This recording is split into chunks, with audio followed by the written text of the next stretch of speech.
What's up everybody, this is Danny, and today I'm going to be doing the camera comparison between the Samsung Galaxy S23 Ultra versus the iPhone 14 Pro Max. So I was waiting on this camera comparison because I was also waiting for the first major camera update to come to the Galaxy S23 Ultra, which it finally did. So I think this is a perfect time to revisit these, and I also got to do this camera comparison in Korea, which was absolutely amazing. So let's go ahead and test these cameras out in every condition, and we're going to see which one comes out on top. Let's do it. This camera comparison was really different for me because there was zero pressure, and in Korea I wasn't intentionally taking pictures just for a camera test. I was legit just taking in the beauty of this country, and that let me capture a lot of pictures that were very natural, and I genuinely loved some of the photos that were taken there. I got to take pictures indoors with fluorescent lighting, like of these taken from Samsung's Innovation Museum. Of course, took a ton of pictures of the amazing food I got to eat, and also a lot of pictures of the creator friends that I got to share this trip with. So let me break these down by category to make things a little easier to follow. We only got one day of sunny weather while I was there, so there was only a handful of pictures to compare the sky rendition. Straight out of the camera, the Samsung was a little more natural when it comes to the blue sky, where the iPhone was a little more saturated, but to be honest, this is a personal preference thing. It really does go back and forth on which produces the better photo. Of course, there are some color and tone differences, and a lot of times the images look really similar like this one, so they are both great during the day, full of dynamic range and detail. On the iPhone, you have photographic styles that you can choose from to help with the coloring and the look of the photos, and Samsung has so many different options like turning off the scene optimizer, and the camera assistant has features like reducing sharpness, so you can really dig into the settings to get better photo outcomes even on auto mode, but Samsung does have a full pro mode to dial in that perfect shot if you want it.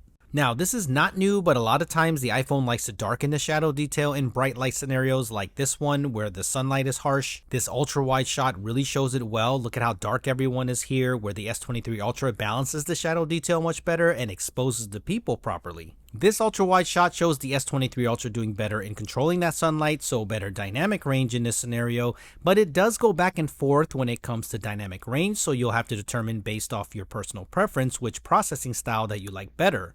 You do get times where the highlights are handled better on the iPhone 14 Pro Max, like on these flowers, but on most landscape pictures, I don't think you're going to notice a ton of difference between the two. I don't think there's enough drastic difference to break things down, but where you do see a major difference, in my opinion, is the portrait mode shots of people. This trip gave me the opportunity to take a lot of them, and there's usually a drastic difference. The Samsung is more saturated and more colorful, and the vibrancy is definitely noticeable. You can really see it here on the 3x portrait shot of Miles. There is an edited, finished look right out of the camera, where the iPhone is a flatter image, and it tends to be more realistic in terms of replication, so this is going to be personal preference because I know everyone's going to be different in terms of what they like. While there is a more dramatic and heavier contrast look to the S23 Ultra's portrait pics, I generally prefer them. They both can make mistakes for sure, but generally the warmer nature of the iPhone's image doesn't look as good on this 3x portrait shot of Michael Josh from Gadget Match. While both of my skin tones are on the reddish side, this one, the iPhone really pushes me into orange popsicle territory, but in certain lighting scenarios, the iPhone does produce a more natural image where the Samsung brightens up the skin a little too much for my liking here. So I would love for Samsung to give us a natural and brightened choice with a toggle. I think that would be great. It does go back and forth though. Sometimes the S23 Ultra applies too much contrast where the iPhone portrays the shadow detail better, but the Samsung just has a certain vibe to it right out of the camera. The iPhone again did it better here, and while it does pick up a ton of yellow on the iPhone, which I would love to see fixed in future software updates, it does do a better job with the skin tones here, while the S23 Ultra adds in a lot of red trying to balance out the shot. Regardless, they are both good. That little bit of extra vibrancy on the S23 Ultra helps this shot taken on a gloomy day.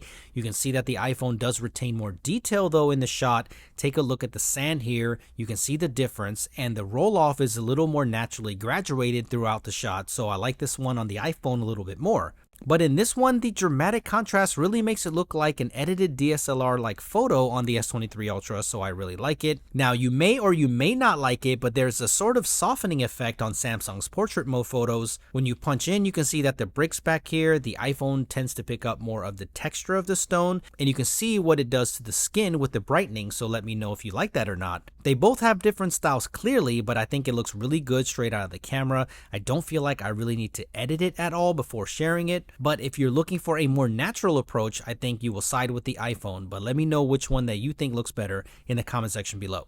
The next big difference is in the resolution of the sensors. The S23 Ultra can shoot up to 200 megapixels while the iPhone 14 Pro Max can shoot up to 48 megapixels with Pro RAW. If you crop in 300% scale, the iPhone keeps up very well here with the detail. You can say it's even sharper at this crop level, but cropping in 1000% scale, you can see that there is less noise on the S23 Ultra's image and the lines of the windows are smoother and more intact. Here is another example to show you just how good the Pro RAW is on the iPhone. Look at how smooth the processing is on the unique waste time trash can. This is not apples to apples comparison, I know, but I do love how Apple's Pro RAW already comes with the computational photography benefits and are shareable right out of the camera, and it can produce some impressive results. Here's another example on a sunny day that I captured at 300% crop. The detail again looks similar, but the 200 megapixel captures sometimes do take a hit on dynamic range, as you can see here on the building. At 1000% crop, you can start seeing some of the differences. You can also see that the iPhone's Pro RAW image does allow more noise to be present,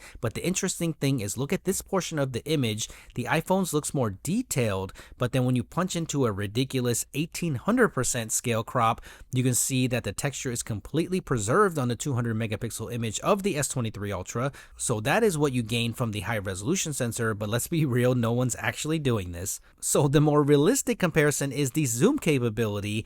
They both have 3x optical sensors for their first zoom choices and they look very similar. You can't really tell a difference at all, but the 10x optical zoom is hard to beat on the S23 Ultra. It is surprisingly good, even though for a digital zoom, the iPhone isn't bad whatsoever. There is the 30x hybrid zoom on the S23 Ultra, which is still usable in this scenario, and 15x max digital zoom on the iPhone, and of course that crazy 100x zoom if you need it. I still find it very wild that you can do this on a smartphone.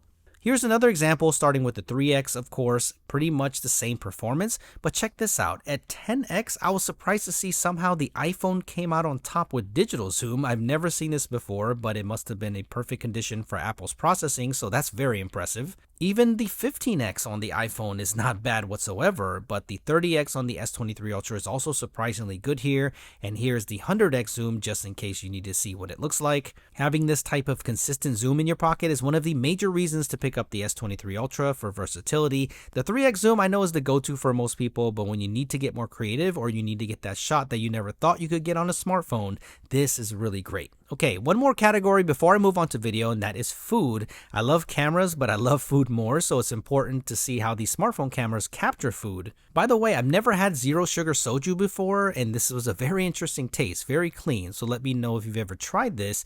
But we ate so much amazing food on this trip. This is going to be the natural versus straight out of the camera vibrancy once again.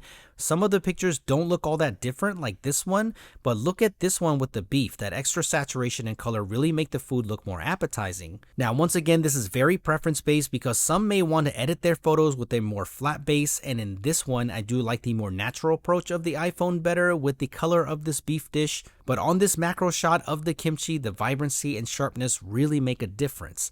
We got to go to Gwangjang Market, which was definitely on my bucket list. If you haven't been there before and if you're visiting Korea, you have to go. There is just Korean street food everywhere, from the classic japchae, which is a noodle dish that I grew up on, kimbap, which is basically rice and various ingredients wrapped in seaweed, spicy rice cake or tteokbokki, which is one of my favorites. The minimum focusing distance of the S23 Ultra sensor is better than the iPhone's, which does let you get up closer to the food, so be aware of that if you take a lot of pictures like this. But you can always switch the zoom lenses or use macro mode if you need to. But that extra vibrancy and sharpness I think really helps the S23 Ultra create the better food pictures for foodies just straight out of the camera. But of course, if you're a little bit more advanced and know how to edit, you can definitely get great shots with both. Let me know if this category is important to you on the camera comparisons, and if it is, I'll do more of this, but if it isn't, then I'll do less. But hey, this was also an excuse to show you all of the amazing food that I ate on this trip, so it's a win-win. Okay, so I almost forgot the front-facing camera. The iPhone has a little wider view than the Samsung, so I do like that part, but as soon as you start using the portrait mode, that advantage goes away. The skin tone under these conditions aren't drastically different, but as you can see, the S23 Ultra with the brighter skin tones most of the time. When it comes to more challenging white balance scenarios, I feel the S23 Ultra does do better with the skin tones like you see here. In this one, I think that the S23 Ultra went a little too warm, but you can change that in the settings if you want to do a cooler tone. These were taken with the natural setting. Another example of a little extra brightness on the skin with this one of me and MJ, but they look very similar, so you get the idea of how these front-facing cameras compare. The skin looks a little more alive on the S23 Ultra, as you can see here of me and Miles outside, but this Korea trip with Samsung gave me the opportunity and the selfie of a lifetime. I got to reunite with my family that I haven't seen in over 30 years at the airport. This is something that I'm very grateful for and a moment that I won't forget, so I really appreciate this trip as a whole. So let's do daytime video before moving on to nighttime and low light. The iPhone has always been the king in the video department, but Samsung has come a long way when it comes to video.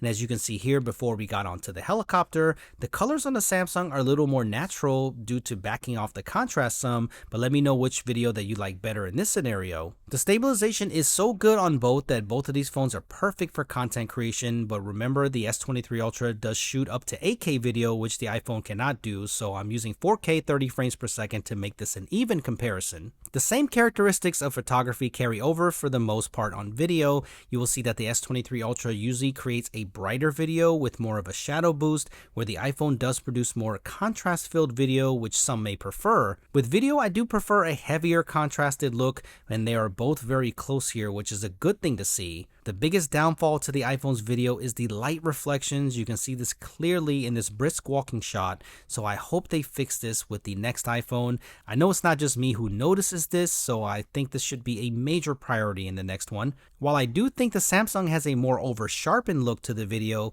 that is the only real improvement that I would like to see them do for the next S24 series. In this test, I wanted to revisit the 3x zoom walking video stabilization because in my last video, the iPhone had pretty much no stabilization in that department, but I'm happy to report that it looks like they fixed this one with software updates. Now, it does look like an earthquake while you're shooting the footage, but after the video is processed, it is present, so I wanted to update you guys on this one. When it comes to portrait mode video, it has gotten a lot better on the S23 Ultra, but I think it's still clear that the iPhone's looks better. The background blur is more natural on the iPhone, and the balance of the video itself is superior on the iPhone 14 Pro Max. You can tell that both of these videos have artificial background blur by looking at the camera, but the iPhone's is way less noticeable, so for a cinematic video, it is iPhone for the clear win here. But when it comes to the overall daytime video, I really think that they are pretty close in quality. Here's an example with the ultra wide, just in case you wanted to see them side by side.